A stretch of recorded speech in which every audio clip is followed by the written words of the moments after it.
What's up, humans, and welcome to a new Psicoactivo. Happy Monday, everybody.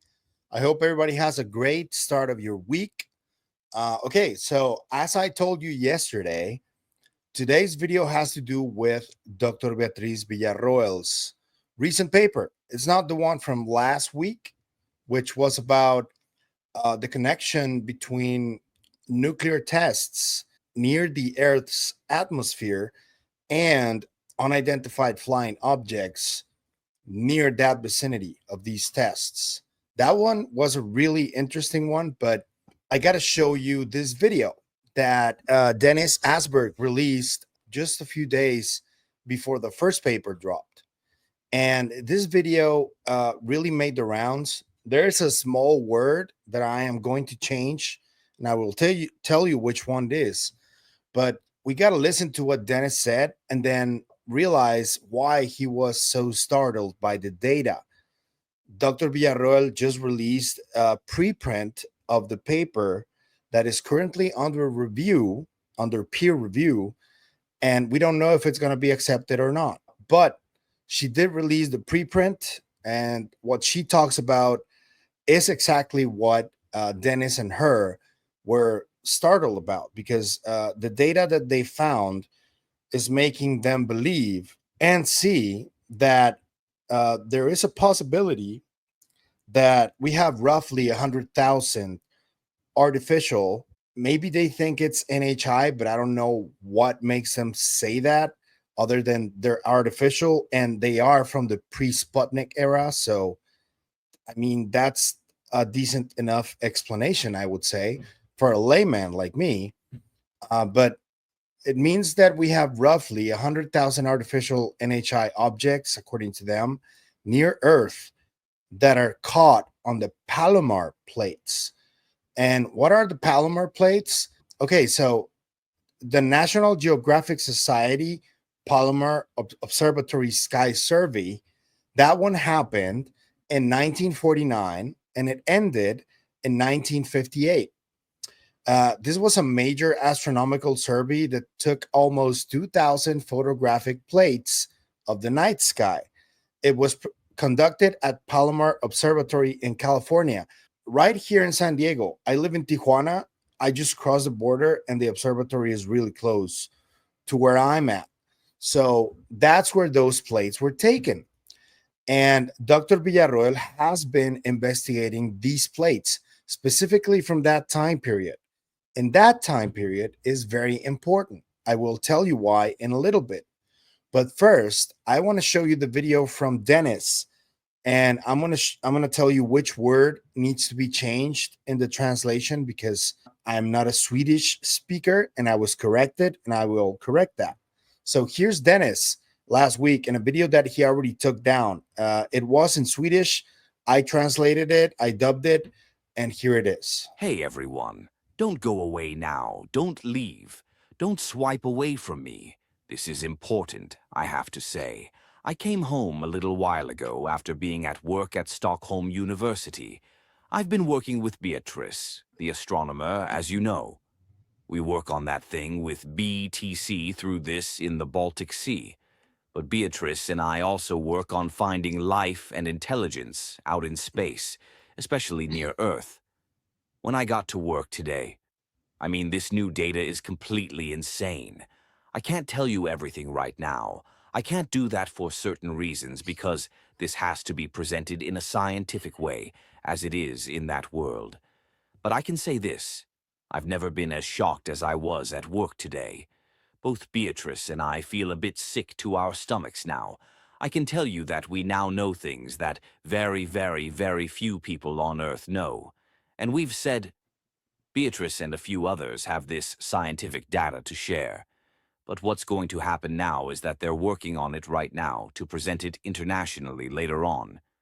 I'm doing this because I could, but I feel like, why not? I have information now, and now it's happened. In a scientific way, it's been calculated, analyzed, and checked back and forth constantly. And apparently, things are happening around us.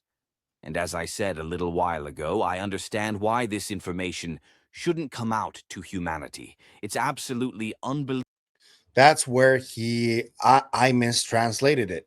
He said this information shouldn't come out to humanity.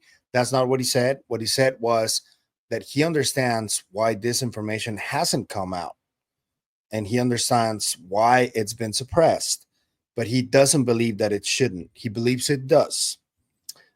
So I just wanted to clarify that and apologize to Dennis. I don't speak Swedish. I did my best, and now this is clarified. So there it is. Believable. And now I know what it's about, and I wish I could tell you everything right now. I can't. I'm not allowed to. But I actually asked Beatrice. I mentioned this. She gave me approval to say this much. I can't mention what it's actually about, other than that it's a new scientific discovery that's been made, one that will shake things up properly. And I'm not joking. This is no bullshit. So stay on the lookout to find out more. As I said, Beatrice and I, astronomers at the university, this is something completely new, though they've been working on it for a while. But it's new data, new information, so incredible that you can hardly believe it's true. I've looked at the data and realized it's real, but I can't quite grasp it. Part of me can't believe it's been this way, maybe for a very, very long time. And this has nothing to do with the Baltic Sea object, nothing at all. This is probably something entirely different. So I know what it's about, and I'm obviously not scared, but still, damn cautious now. That's why I feel like maybe it's good to share something. But the true purpose of the whole thing, we'll discuss that later. As I said, now you know a little, but more will come. I promise, more will come. Beatrice will explain it herself in her own words. It'll take a little time. We have to process it ourselves because it's so overwhelming. It's completely insane. It's hard to process this. And now it's just thinking, okay, what? Wow, wow. Now I understand. I work but now you know a little. Okay, so why was it so startling to them? The numbers that they caught: 100,000 artificial objects that they call non-terrestrial artifacts, NTAs. That appears in the paper that Dr. Villarroel published on Sunday. Between all of those film plates, over all of those years, they identified 5 highly probable candidates for non-terrestrial artifacts, NTAs. Maybe alien probes is a good way to phrase it. Not UAPs yet, I don't think, but I would like to see more data that Dr. Villarroel saw that maybe makes her think that. I don't know. They found them in geosynchronous orbit, GSO, around planet Earth. So maybe this could be more related to the ExoPro project rather than the Vasco project that looked for UAPs, but we don't know for sure yet until we get a quote or we see an interview from Dr. Villarroel talking about this. It does kind of suggest that we've been under observation, or that potential even alien satellites have been gathering some kind of data about Earth and possibly relaying it to either directly the senders or to a collection point somewhere else to then be sent onward from there. That's hard to gauge how they do it or if they do communicate in any way. It does make you wonder if that might have been the purpose for the interstellar probes, to gather and relate that data to somewhere else. Although there's no reason why these NTAs couldn't send their data directly home either. There is no evidence that they broadcast any signals anywhere, like their home planets or whatever, you know? Are they actually alien satellites? It's impossible to know, and no one does really at this point. But there appears to be something that is in GSO around Earth that was identified by reflecting sunlight back to the red Palomar telescope and appeared as transient stars. What they were and if they're still up there, it's still not answered. But the main point is that this information is from that specific point in time between 1949 and 1958.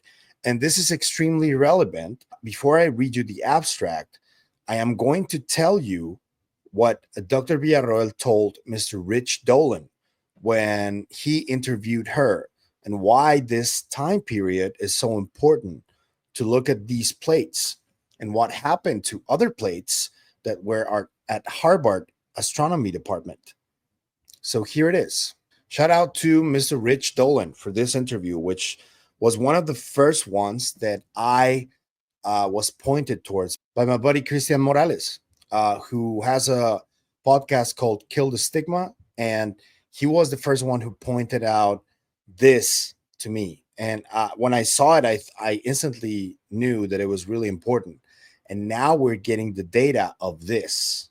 So in 1952, the Harvard Astronomy or the observatory got a new director in September or October. I don't know exactly when, but it was September, October, who came in and directly, like the first thing he did was to destroy 1/3 of the plate collection. 1/3 of the plate collection destroyed by the new incoming director of the Harvard Observatory. And that man was, do you give his name or shall I? I think you should do it. That man is Dr. Donald Menzel. Who is Donald Menzel? He is one of the main scientists of the era, and he has been accused of being part of this fabled and at this point legendary Majestic 12 group, or MJ12. He was believed to be part of this group, and he arrived at Harvard at that specific time and destroyed 1/3 of those plates. He didn't know that the Palomar Observatory was also running tests on this and taking astronomical photographs. And that's a really interesting data point, because you got from two different astronomy departments or observatories taking the same photographs. Only 1/3 of the ones at Harvard were destroyed by Menzel. And then he ordered for no more plates to be taken during his time as a director. Well, why? There are a lot of conspiracies about it. I don't know. But he ordered that. And now Dr. Villarroel is studying the plates from the Palomar Observatory, and her discovery leaves Mr. Menzel in a really compromised position, in my opinion. And it's just another data point that points towards tampering with physical evidence, as Donald Menzel was accused of doing. And this also can leave entities like NASA in a really compromised position, because what Dr. Villarroel discovered here is something that NASA should know, because they're the ones with eyes over there in the sky, and they're the ones that have been also manipulating evidence for decades. So what's up with that too? But let's continue here.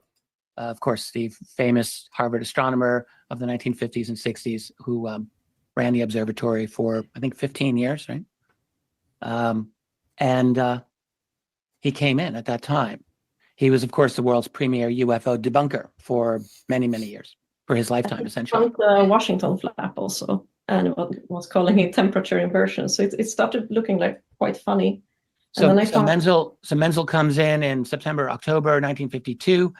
And this is something I had never known, but began destroying a certain amount of this priceless collection of astronomical data. And also, and I know we're going to discuss this, prevented the Harvard, I don't even know how this works, but he prevented Harvard from collecting new astronomical data for a certain number of years, and this is known among your colleagues as the Menzel gap. Is that correct? Yes, the survey that was there, like the All Sky survey, was halted for 15 years. So that 15 years. Now, in advance of this conversation, I went to Donald Menzel's Wikipedia page. Wikipedia really downplayed this a lot. I encourage people to go check it out. And they said he went in as a cost-cutting measure for a couple of years. They didn't talk about the destruction of the plates. They only said he prevented for a very few years the collection of new astronomical data. And that was known as the Menzel gap. And when you read Wikipedia, it really makes it seem like we're talking just a couple of years in the 1950s. But in fact, it's much longer than that. It's a 15-year gap. Yeah. So another data point, well, talking about Donald Menzel, is this video that is already very famous, and I'm just going to show it to you guys. So you know who this man was, and I don't know if you guys can like make a correlation between him and this video and whoever is part of the mainstream scientific community, who, when asked about UFOs, they kind of have similar talking points. Let's see. They want to believe. They're happy believing. Let them go on believing. I think it's a great waste of time and money to spend much more time investigating it. Diametrically opposed to Dr. McDonald's views is Dr. Donald Menzel, astronomer with the Harvard College Observatory at Cambridge, Massachusetts. He has made a personal crusade of debunking UFO sightings. To go on for year after year trying to prove whether or not these things come from outer space or not. It's clear that they don't. Very matter-of-factly, he said that. It's clear that they don't. And why is this very important? It's because Dr. Villarroel is finally uncovering this. I'm just going to read you the abstract from her paper. So here it is. It says, old digitized astronomical images taken before the human spacefaring age offer a rare glimpse of the sky before the era of artificial satellites. In this paper, we present the first optical searches for artificial objects with high specular reflections near the Earth. We followed the method proposed in Villarroel et al. In 2022 and use a transient sample drawn from Solano. We use images from the first Palomar sky survey to search for multiple within plate exposure transients that, in addition to being point-like, are aligned along the narrow band. We provide a short list of the most promising candidates, including one with 3.9, I don't know what that is, statistical significance. As in previous cases, no known astrophysical or instrumental explanations fully account for these events. We explore remaining possibilities, including fast reflections from highly reflective objects in geosynchronous up-orbit, or emissions from artificial sources high above Earth's atmosphere. Notably, the candidate coincides in time with the Washington, D.C. 1952 UFO flyover, and another falls within the day of the peak of the 1954 UFO wave. We also find a highly significant deficit of transients from Solano within Earth's shadow, supporting the interpretation that sunlight reflection plays a key role in producing these events.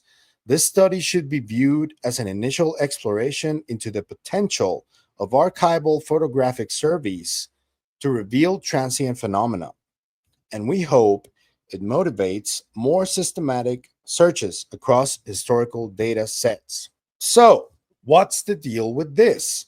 It is only from that time period because the Palomar Observatory's survey serendipitously only happened during that very same time period in which Donald Menzel destroyed evidence and then prevented for more new evidence to be produced. In the paper, and this was a really nice surprise for me, Dr. Villarroel thanked David Altman, who's a friend of mine, and he's a documentary producer. He's worked on many different shows. He worked on the George Knapp Netflix show, and he was the one who pointed her towards this direction, towards the 1950s Donald Menzel conspiracy.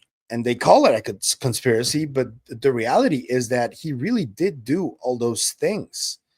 And now the doctor is uncovering this in the most thorough and very well researched way, because she really did go through every little detail, and she tried to find conventional explanations for this in that preprint that she wrote.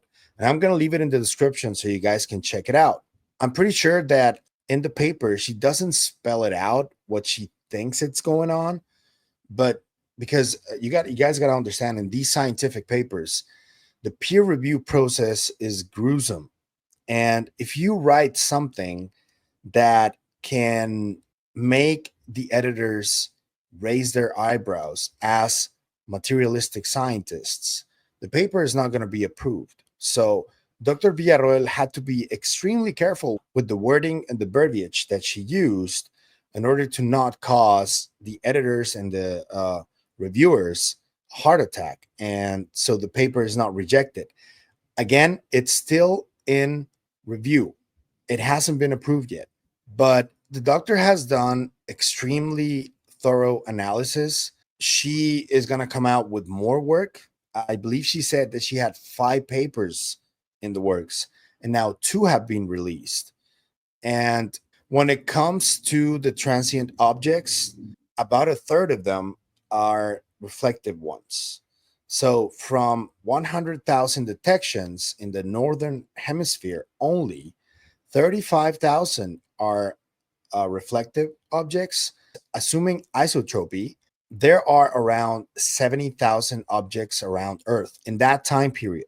And that is pre-Sputnik, so it's not satellites. So what are they? And why are they so many? In that time period, between 1949 and 1958. So this is only leading people to believe, and if you read between the lines, that these objects could be probes and not ours. And so many. The more information about this comes forward, I'm going to be reporting on it. I'm trying to get Dr. Villarroel on the show. I hope I can get at least a statement from her sometime soon. But for now, I'm just going to leave you to read the paper and let me know what you think. I'm going to leave it in the description. And let me know what you think about this connection between whatever Donald Menzel did back then and what the doctor discovered. And let me know what you think about the doctor's work overall, because I thought it was extremely thorough and extremely well researched. And she really did go through every single potential possibility that can explain this in a conventional fashion. And she didn't find any really.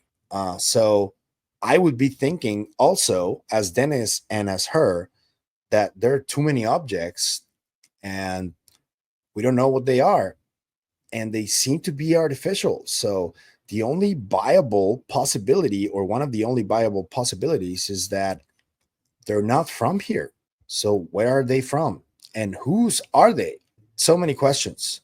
Let me know in the comments. If you like the content you see, I'm going to ask you to like, share, comment, subscribe, and hit the bell icon. That's all you need to do in order to help us. And it is what helps us the most. So thank you. But if you want to support us in any other way, there's a few links down there you can choose from. You can become a member on YouTube, or you can support us through KGRA. Every interview I've done so far is thanks to KGRA on every podcast platform now. So you can go check those out too. That's it for me today on this video, but I'll see you guys in the next one. Remember, stay curious and inquisitive like Dr. Beatriz Villarroel. Always. Bye.